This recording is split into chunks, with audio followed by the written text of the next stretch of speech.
एक लंबे समय पहले रामैया नामक एक आदमी उसकी पत्नी रमनम्मा के साथ एक छोटी सी घर में रहता था।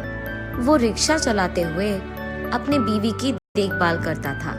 फिलहाल उसकी बीवी का सेहत ठीक नहीं है, इसीलिए बूढ़ा होने के बावजूद रामैया उसके बीवी की दवाइयाँ के लिए सारा दिन मेहनत करते रहता है।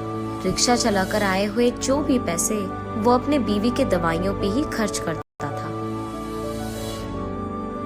ऐसे दिन गुजरते आए, लेकिन उसकी बीवी की ठीक जांच न करवाने के कारण रमनम्मा का सेहत और भी बिगड़ता है। उसके आंखों के सामने ही उसकी बीवी की हालात बिगड़ते हुए देख रामैया अपने आप में, हे भगवान, मेरे कमाए हुए पैसे तो वैसे भी कुछ काम के नहीं हैं, और दूसरी तरफ मैं बूढ़ा हो रहा हूँ, ज्यादा काम भी नहीं कर पा रहा हूँ। हाँ, अगर मेरे बच्चे मेरी मदद करते तो आज ये दिन देखना नहीं पड़ता। ऐसे कहकर रामैया उसके अतीत में फिसल जाता है। रामैया के रामभद्रम और वीरभद्रम नामक 2 बेटे थे। उस समय में रामैया रोज के कूली का काम करता था, और क्योंकि उसको अपने बच्चों को एक अच्छी विद्या देनी थी, वो एक ही दिन में 2-3 जगहों में काम करता था। रामैया सोचता था कि उसके बच्चों को कोई दिक्कत नहीं होनी चाहिए। ऐसे कुछ समय बीत जाता है। एक दिन बड़े हुए दोनों बेटे अपने पिता के पास जाकर, पापा, हम उच्च अध्ययन करना चाहते हैं, ऐसे कहते हैं। पढ़ो बेटा, तुम लोग ऊंची कक्षा में पढ़कर अच्छी नौकरी करते हुए खुश रहो। बहुत हो गया तुम दोनों का पढ़ना। तुम्हारे पढ़ाई के चक्कर में तुम्हारे पिता यहाँ सुबह और रात बहुत मेहनत करके पैसे कमा रहे हैं। अरे तुम चुप रहो, बच्चों के लिए नहीं तो और किसके लिए करेंगे इतना? हमारे मेहनत के बारे में बच्चों से क्यों कह रही हो? हम कुछ भी करके जी लेंगे, बच्चे खुश रहे यही हमारे लिए बहुत है। उन दोनों की खुशी के लिए हम कुछ भी करेंगे। तुम दोनों शहर जाने की तैयारी करो बेटा, मैं और तुम्हारी माँ कूली का काम करके पैसों का इंतजाम करेंगे, ऐसे कहता है रामैया। अगले दिन दोनों बच्चों को उच्च अध्याय के लिए शहर भेजते हैं रामैया और रमनम्मा। अगले दिन उसके बचत के पैसों से एक रिक्शा खरीदकर रामैया उस रिक्शा को घर ले आता है। आज से थोड़ा ज्यादा पैसे कमा पाऊंगा, ऐसे कहता है रामैया। शुभ है जी, आज से मैं भी आपकी सहायता करूंगी। ऐसे घर पे खाली ना बैठ के कोई काम देखकर कर लूंगी। ठीक है, मैं आज से ही काम शुरू करूंगा। ये कहकर वो रिक्शा लेकर वहाँ से चले जाता है।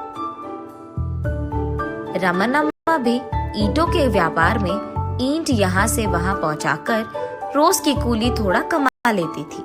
रामैया के पास रिक्शा होने के कारण इससे पहले जहाँ वो गोडाउन के काम करता था, उसके मालिक रामैया को गोडाउन की बस्ता देकर एक जगह से दूसरी जगह पहुँचाने का काम देता था।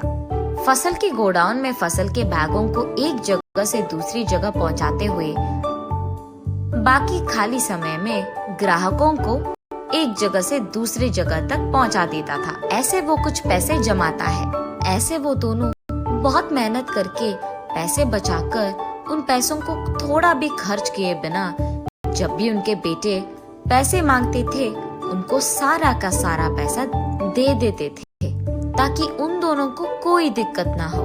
ऐसे कई दिन बीत जाते हैं।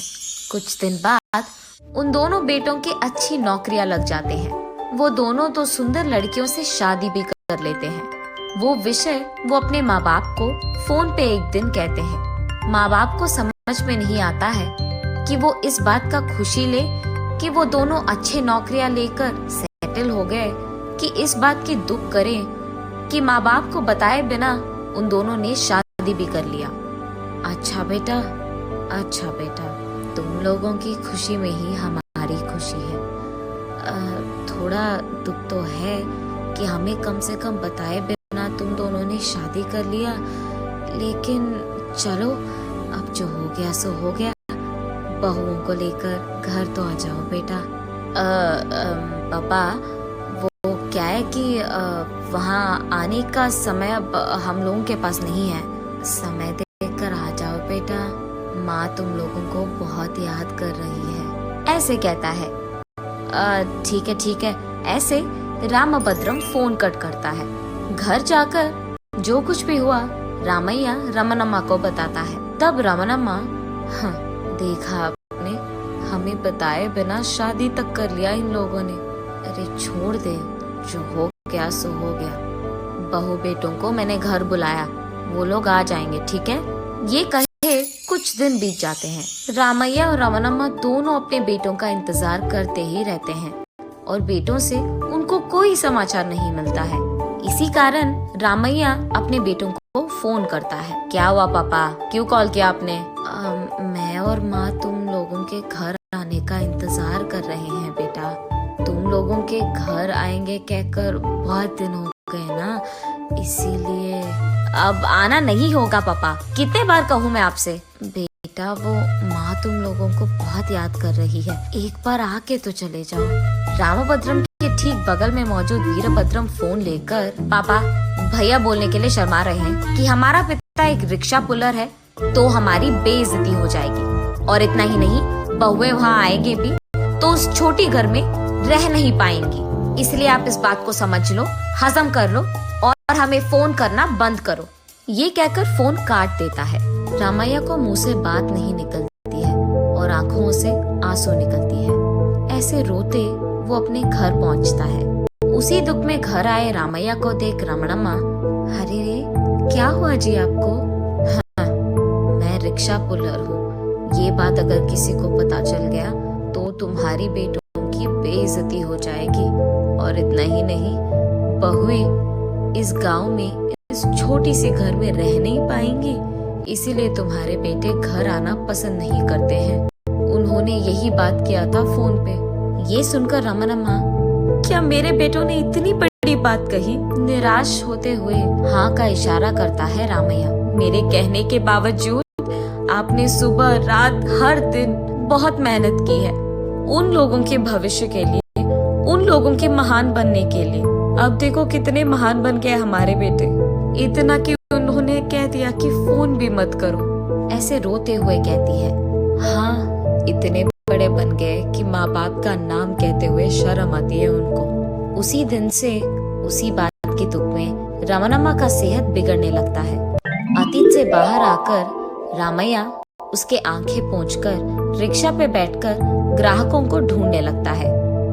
रास्ते में गोडाउन का मालिक रामैया को देख, क्या हुआ रामैया, बहुत ढीला दिख रहे हो, कल काम पे भी नहीं आए? माफ कीजिए साहब, मेरी पीठ का हालत बिगड़ रहा है। मेरे पास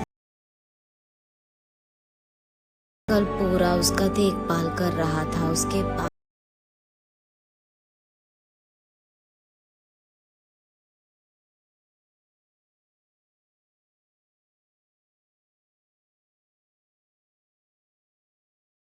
थी ना। तुमने कहा कि वो दोनों शहर में है, उनको बोल देते, अच्छे अस्पताल में जांच करवाते अपनी माँ की। हाँ, कहाँ के बच्चे साहब, मैं रिक्शा पुलर हूँ। ये बात अगर उनके दोस्तों में पता लग गया तो उनका इज्जत घट जाएगा। ये समझकर वो हमसे बात करना भी छोड़ दिए। उनका हमें भूल कर भी बहुत दिन हो गए साहब। ऐसे दुख में कहता है, क्या इतना बड़ा बात कहा है उन्होंने? तुम्हारी रिक्शा की कमाई लेकर ही वो उतनी अच्छी जिंदगी जी रहे हैं, अब इतने बड़े बन गए कि खुद के माँ बाप को भूल गए। अच्छा, ऐसे कहकर अंदर से कुछ पैसे लाकर रामैया को देते हैं। जाकर अपनी बीवी की जांच करवाओ, उनके ठीक होने के बाद ही वापस काम करने आओ, समझे? अरे रे साहब, इतना पैसा? तुम पहले पैसे लो और अपनी बीवी का इलाज करवाओ, जाओ, ऐसे कहता है। पैसे लेकर वो अपनी बीवी का अच्छा इलाज करवाता है। मालिक के कहे के अनुसार ही अपने बीवी का ठीक होने तक उसके पास रहकर उसका बहुत अच्छा देखभाल करता है रामैया। उसके बीवी के सेहत के ठीक होने के बाद ही रामैया रमनम्मा से जो भी हुआ बताता है। उन्होंने बहुत अच्छे इरादे से हमारी मदद की है जी। अब हम भला उनके पैसे कैसे चुकाएंगे? मैं भी वही सोच रहा हूँ रमनम्मा। अब मेरे पास उसका एक ही उपाय बचा है। वो उपाय क्या है जी? अपनी रिक्शा बेचकर आए हुए पैसे उनको दे देते हैं। ठीक है जी, उनको देकर हम वापस कोई दिन का कूली करके उसी वेतन से जी लेंगे। लेकिन जिन्होंने मदद की है उनका कर्ज तो हमेशा चुकाना होगा। अगले दिन रामैया रिक्शा बेचकर आए हुए पैसों को गोडाउन के मालिक के पास ले जाता है। साहब नमस्ते साहब। हाँ रामैया, बीवी का सेहत कैसा है? आप ही के मदद के कारण वो भी ठीक है साहब। भगवान आपकी कृपा करे। ये लीजिए साहब, आपके पैसे वापस करने आया था। रामैया, मुझे तुम्हारी मदद करनी थी, मैंने किया। मैंने कभी तुमसे पैसे वापस नहीं मांगा था ना, अपने पास ही रखो। पूछे बगैर आप जैसे अच्छों का कर्ज चुकाना तो हमारा फर्ज बनता है साहब। वैसे इतने पैसे तुम्हें कहाँ से मिले? वो साहब मैंने रिक्शा बेच दी। ऐसे डरते हुए कहता है रामैया। तो फिर तुम कल से क्या काम करोगे रामैया? मैं तो कोई कूली का काम कर लूंगा साहब। रामैया की अच्छाई देख मालिक कहता है, ठीक है, वहाँ पे वैन पड़ा है, तुम कल से यहाँ आकर वैन चलाते हुए काम कर लो। साहब अभी तक आपने हमारा बहुत मदद किया है, अब ये भी। बहुत समय से तुम मेरे पास ईमानदारी से काम कर रहे हो। तुम्हें मैंने कभी 1 रुपए ज्यादा नहीं दिया है और तुमने भी कभी नहीं मांगा। ये सोच लो कि तुम्हारी अच्छाई का ये मेरा तोहफा है। जाओ, जाकर काम शुरू करो। घर आकर रामैया जो कुछ भी हुआ अपनी बीवी रमनम्मा को बताता है। ठीक है जी, हमारी मेहनत हमारे बच्चे नहीं देख पाए, कम से कम तुम्हारे मालिक ने पहचाना। कम से कम वो तुम्हारी मेहनत का इज्जत करते हैं। हाँ, बात तो सच है। ये कहकर उस दिन से वो दोनों खुशी से जीते हैं। नैतिक, अगर मेहनत और ईमानदारी से काम करोगे तो कोई ना कोई रूप में वो लौट के तुमको आ ही जाएगा।